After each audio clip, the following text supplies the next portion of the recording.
네, 트럼프 당선 이후에 그 어느 때보다 미국의 국익이 강조되는 상황에서 보호주의 움직임도 부쩍 강화되고 있는데요. 각국의 대응도 빨라지고 있습니다. 가장 발빠른 움직임을 보이고 있는 국가가 바로 중국이죠. 벌써부터 세계 경제 양대국 간의 경제 정쟁이 본격화되고 있는 것이 아닌가 하는 우려가 확산되고 있는데요. 오늘은 이 문제에 대해서 또 국내 증시 입장에서도 굉장히 중요한 부분인 만큼 오늘부터 두 차례에 걸쳐서 자세히 알아보는 시간 함께하도록 하겠습니다. 도움 말씀 위해서 한국경제신문사의 한상춘 논설위원 자리해 주셨습니다. 위원님 안녕하세요. 네, 안녕하십니까? 네, 오늘 좀 다소 좀 시간이 늦어졌죠. 네, 오늘 이제 트럼프 당선 이후에 미국의 보호주의 움직임이 부쩍 강화되고 있는 상황인데요. 세계 경제 입장에서 미국의 역할이 왜 중요한지 이 부분을 시청자분들을 위해서 설명해 주시면. 네. 네. 일단은 그 정의년이 며칠 안 남았어요, 이제. 네. 2017년이 며칠 안 두고 세계 예측 기관들이 내년도에 뭐가 중요한 사항일까 하는 것을 쭉 점검해 봤더니요. 가장 1순위가 세계 경제 양대축인 그 미국과 중국 간의 갈등 문제, 이것을 가장 먼저 꼽고 있어요. 우리 입장에서는 그 미국과 중국은 전통적인 수출국이고 네. 또 우리는 미국과 중국의 인접국 사이에 끼어 있는 그 이렇게 중간국에 해당되기 때문에 네. 미국과 그 중국 간의 문제는 국내 그 경제라든가 증시 입장에서 가장 중요하지 않냐 생각하는데요. 사실상 그렇습니다. 이렇게 갈등이 심할 때는 왜 그러냐 하는 측면에서 보면 중심국이 어떤 입장을 취하느냐 이게 굉장히 중요하거든요. 네. 그런 측면에서 한번 금융위 그 이전서부터는 시간 관계상 줄이고요. 금융위기 보면 2008년 금융위기 미국이 당했을 때 왜 이렇게 루빈 이글스라든가 이런 사람들이 10년 갈 것이다 하는 것을 해도 불구하고 이렇게 빨리 해결했냐면 역시 중국이 미국의 수입처 역할을 비교적 잘했거든요. 그러다 보니까 미국 입장에서는 수출이 증대하고 이것이 금리 극복이라든가 미국 경기 회복에 도움된 측면이 있거든요. 근데 지금은 이제 상황이 역전됐지 않습니까? 그렇죠. 그러니까 이제 미국이 지금은 경제가 좀 어느 정도 되고 중국이 이제 목표 성장률이 6.5에서 7%지만 사실 6.5% 7% 올해 성장률 목표를 달성한다 하더라도 과거에 뭐 10%대에 비해서 많이 떨어지고 있지 않습니까? 그래서 중심국이 미국으로 갔는데요. 그러면 중심국 입장에서는 세계 경제라든가 중국과의 갈등을 줄이려면 미국이 중심국 입장에서 수입처 역할을 해야 되거든요. 근데 미국이 수입처 역할을 하지 않고 수출을 계속해서 지향하는 거죠. 네. 그런 측면에서 갈등을 빚어줄 수밖에 없다고 볼 때 있습니다. 그래서 중심국이 미국이 다시 복구가 됐는데요. 미국이 보호주의를 완화하면 세계 경제 입장에선 도움되는 거고 네. 또 중국과의 갈등 문제는 줄어드는 거고 미국이 자국의 국익을 중시하거나 아니면은 사실 그 보호주의가 강화될 때에는 세계 경제라든가 중국과 갈등이 심해진다 이렇게 볼 때 있습니다.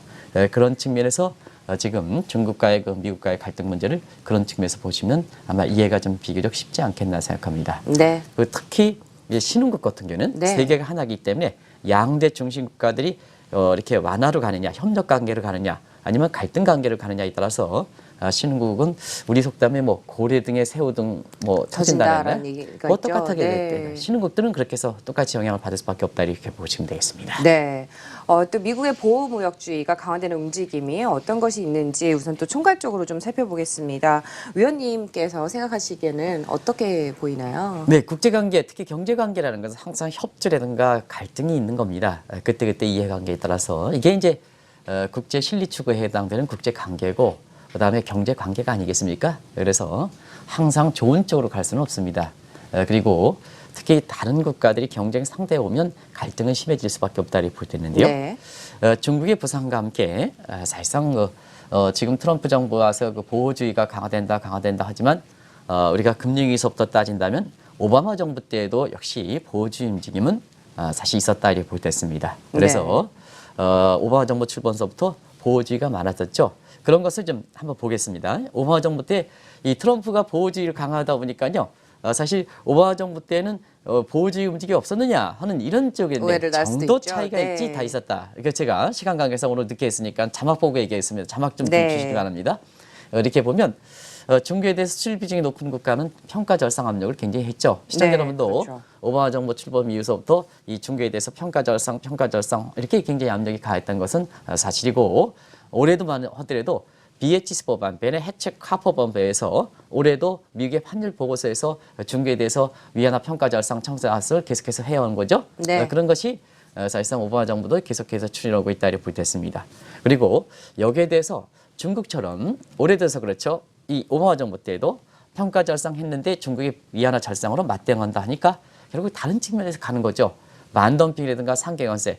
WTO에서는 만덤핑에 대한 상해 정도 문제가 있긴 합니다는 네. 합법적으로 이게 무역장벽 수단을 이용한 거거든요. 그러니까 위안화 평가 절상이 안 되다 보니까 대신해서 보면 만덤핑이라든가 상계관세를 가지고 굉장히 좀 이렇게 강화하는 모습을 이렇게 보였다 이렇게 보게 됐습니다. 그런 과정에 전반적으로 무역 장벽이 이렇게 높아졌다 이렇게 보시면 되고요. 미 국민들도 사실 실효성 있는 그 수단을 강구하기 위해서 역시 자 상대국에서 우리가 이렇게 밀어줬는데 이렇게 압력을 했는데 안 된다 하면 미 국민들 입장에서는 어떠냐 하면 우리 국민 입장에서 애국심을 고취시키는 거죠. 네. 그래서 사실상 그 자막에도 지금 이게 빨리 지나가고 있습니다. 오늘 자막이 굉장히 빨리 지나 시간이 부족한 것 같아요. 빨리빨리 돌려라 이렇게 얘기하는 것 같아요. PD가. 그래서 미 국민에게도 사실 그 경쟁 상대국이 안 됐으니까 미 국민의 입장에서도 우리 국익을 위해서는 우리가 먼저 해야 되지 않느냐 하는 네. 측면에 마이 아메리칸 운동을 전개하는 거거든요. 이게 오바마 정부도 있었습니다. 그런데 이게 트럼프 정부의 보다 강화될 움직임을 보이고 있기 때문에 미국과 중국이 그동안 갈등을 빚었었는데 갈등이 새롭게 생긴 게 아니고 갈등이 빚었었는데 정도가 더 심해지는 상황이다 이렇게 보시면 됐습니다. 항상 네. 미국과 중국 간의 갈등은 있었다 이렇게 보시면 됐습니다. 정도 문제다 이렇게 보시면 됐습니다. 네, 정도 문제라고 정확하게 이제 정리를 해주셨는데요. 또 세계 경제와 국제 금융 시장의 안정을 위해서는 미국이 또 중심국 역할을 해야 된다는 점 또 굉장히 중요한 부분이죠.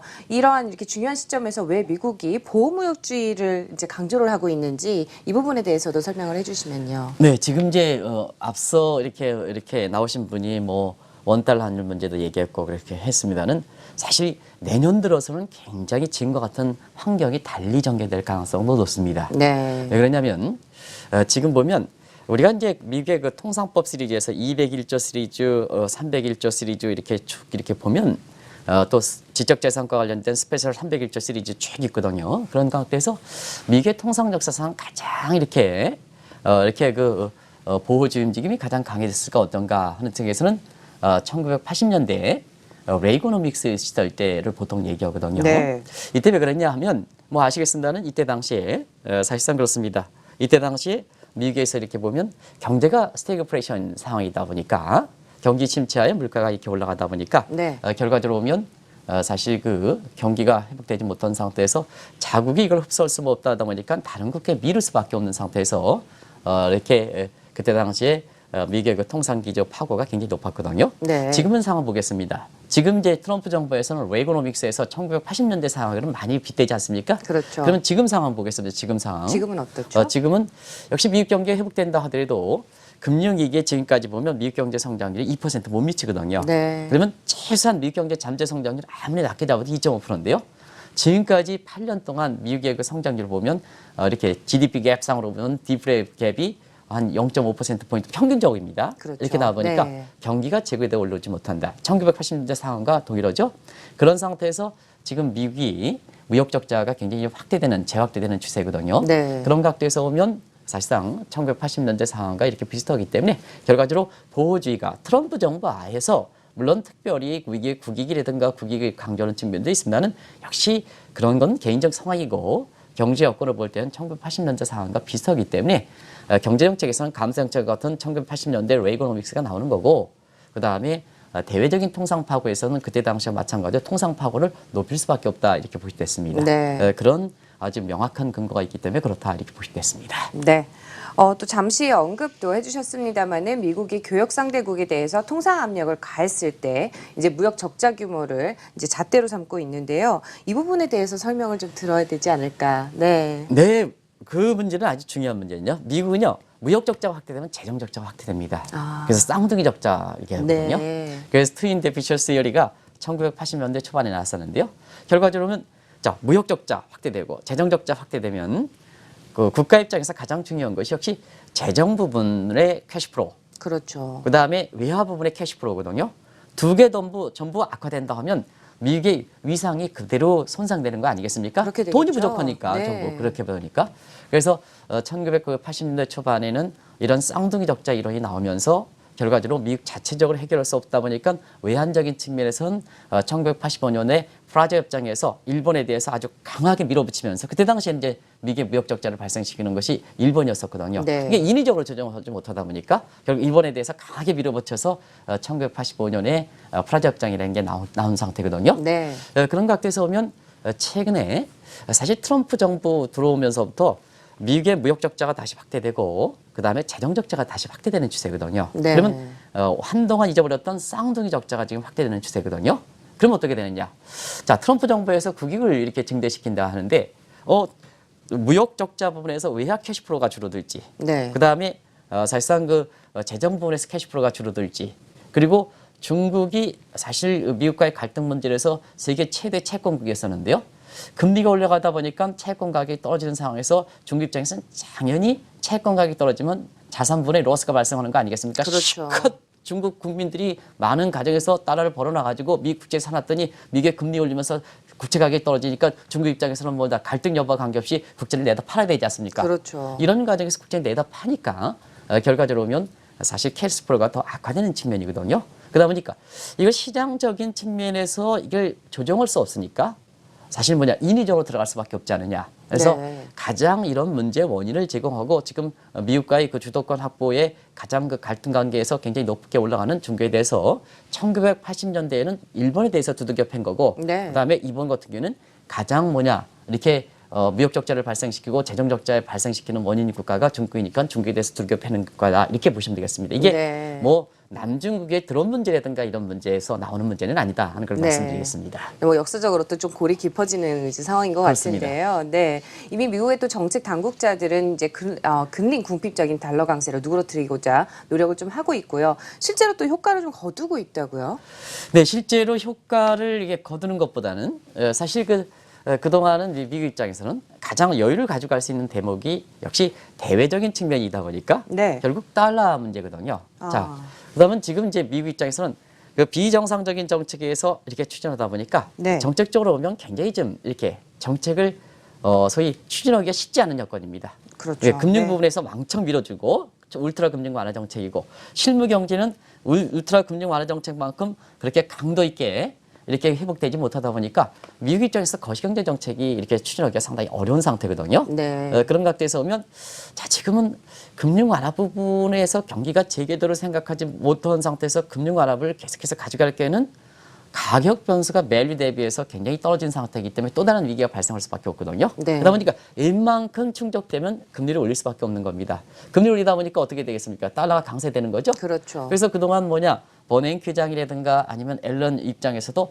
출구 전략을 가져가긴 가져가야 되는데 경제권이 미스매칭된다. 그러면 출구 전략치에서 금리가 올라가니까 달러 인덱스가 많이 올라가지 않습니까? 그렇죠. 달러 이 부분을 계속해서 우려했던 거거든요. 이 부분을 그런 측면에서 지금은 트럼프 정부와의 달러 인덱스가 한 103까지 올라가고 있는데요.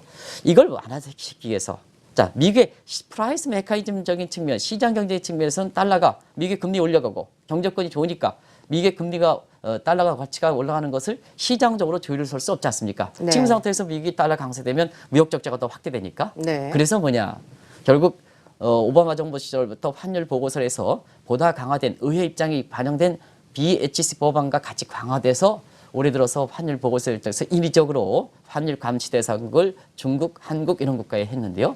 실질적으로 보면 다른 국가 입장에서는 이것에 맞대응했다는 얘기입니다. 네. 중국 같은 위안화 약세로. 그래서 사실상 이러한 미국이 달러 강세라든가 이런 측면에서 그런 완충지대의 입장에 형성되지 못했던 그런 부분을 좀 가져가려고 했었는데요.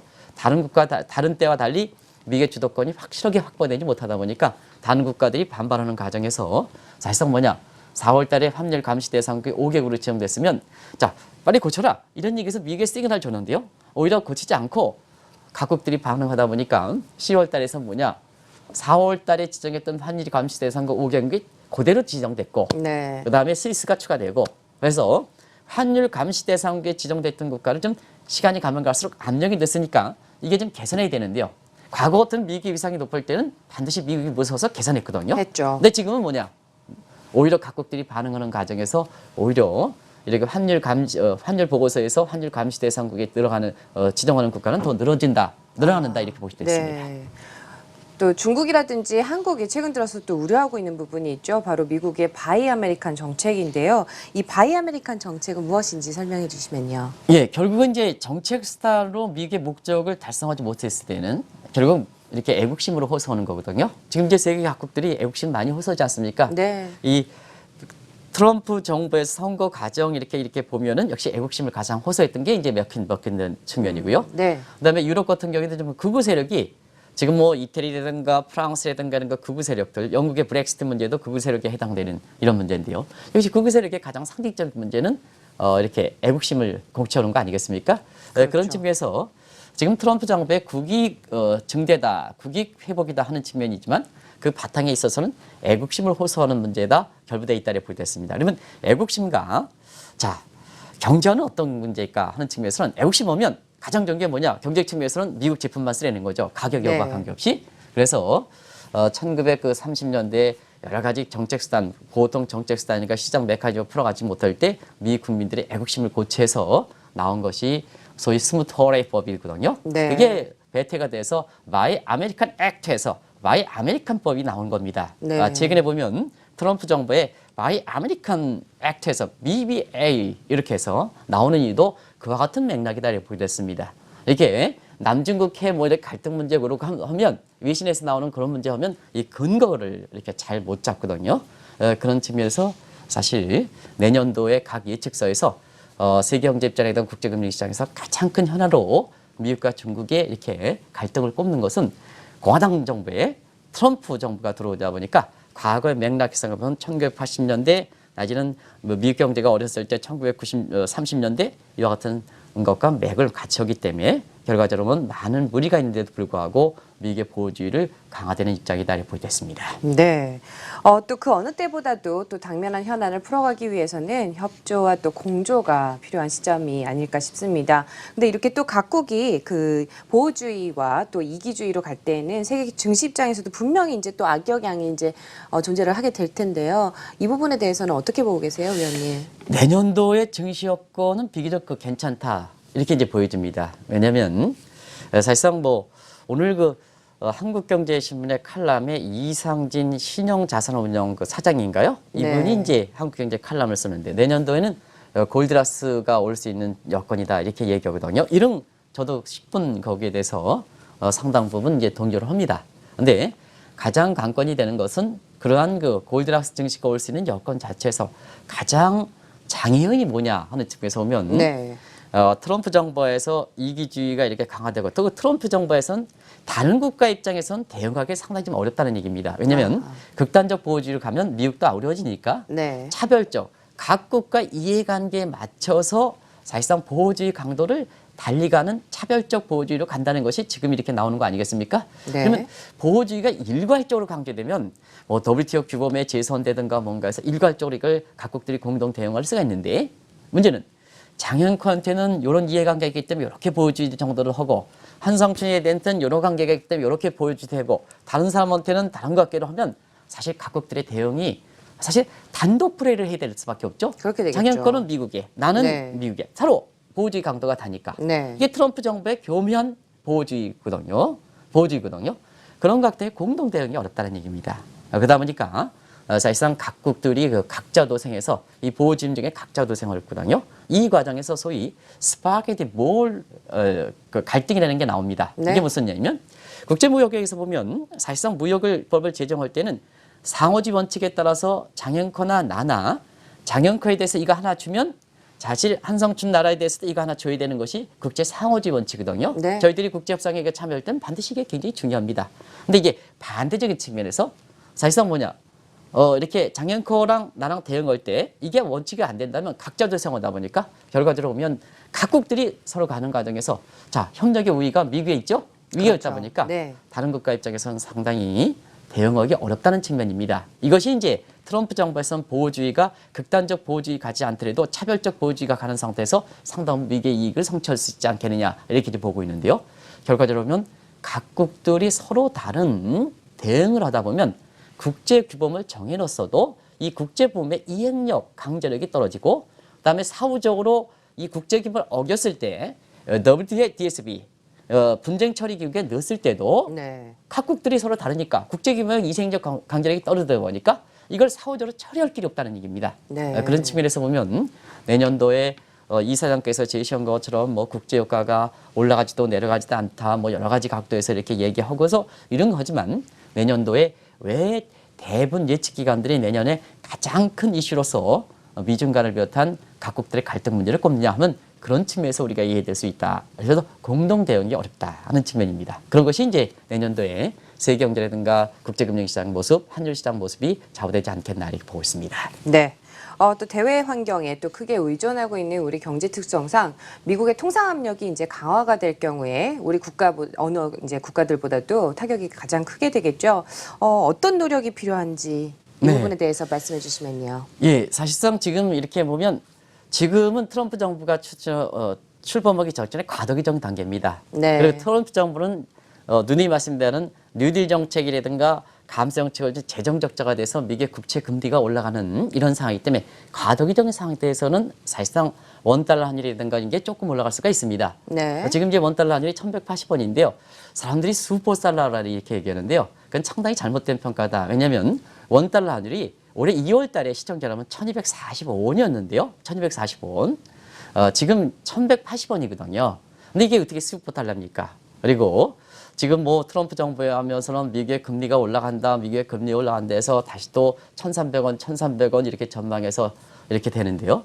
사실상 내년도에는 물론 가도기적인 단계에서는 원달러 환율이 개인적으로도 1,180원 이상 경우에 따라서는 1,200원대까지 올라갈 수가 있습니다. 네. 근데 내년도에 트럼프 정부가 딱 이게 정착이 되면 대체로 보면 1, 4분기 이후 내지는 늦어도 하반기 이후가 될 테로 보이는데요. 네. 자, 지금 오늘 이걸 왜 점검하냐 하면 시청자 여러분이 뭐냐? 많은 사람들이 원달러 환율이 조금 올라가니까 환율이 또 1,300원, 1,300원 올라간다. 이렇게 얘기하는데요. 내년도에 트럼프 정부 하에서는 자, 이렇게 갈등 관계가 심해지고 미국의 국위 성취, 보호주의, 특히 우리는 질적으로 나쁜 국가에 해당되거든요. 네. 이런 측면에서는 원달러 환율이 의외로 떨어지는 원화가 절상되거나 지금의 이제 환율이 이렇게 올라가지 않고 절하되거나 통상 압력이 아주 강화되는 더더구나 한국은 지금 내년 같은 경우는 대선이지 않습니까? 그렇죠. 뭐 이게 탄핵이 돼서 대선을 앞두든 아니면 예정대로 가든 대선을 치르지 않습니까? 그러면 그 과정에서 한국이 경제정책의 무동력 상태, 대외 정책의 무동력 상태에 가거든요. 그런 상태에서 보면 미국의 통상압력 그리고 중국이라든가 인접국가의 이렇게 통상압력이라든가 이런 쪽에서 굉장히 우리가 이렇게 대응하기가 어려운 상태거든요. 무동력 상태, 무중력 상태 이런 상태에서는 내년도에 트럼프 정부가 집권하면 그래서 정착되면 환율과 이런 측면에서는 상당히 지금과 다른 환경이 될 것이다 이렇게 보시면 되겠습니다. 오늘 그 이사장 얘기를 많이 했습니다는 신영자산운용의 이상진 사장도 오늘 한국경제신문에 그렇게 썼더라고요. 네. 그래서 그런 측면 오늘 방송이 지금 상당히 시간을 좀 저한테 적게 해가지고 빨리빨리 해결하고 있습니다는 혹시나 저와 같은 그런 시각에서 궁금증이 갖고 있으시면 뭐 항상 제가 얘기하는 게 이렇게 맞는 건 아닙니다는 신영자산운용의 한국경제신문에 나온 그 칼럼을 한번 해서 오늘 방송에 시간이 짧은 거를 좀 보완해 주셨으면 하는 이렇게 부탁입니다. 오늘도 말씀 잘 들었습니다. 오늘 트럼프 당선 이후에 고조되는 보호주의에 대해서 첫 번째 시간 함께했고요. 내일도 말씀 이어가도록 하겠습니다. 한국경제신문사의 한상준 논설위원과 함께했습니다. 말씀 고맙습니다. 네, 고맙습니다.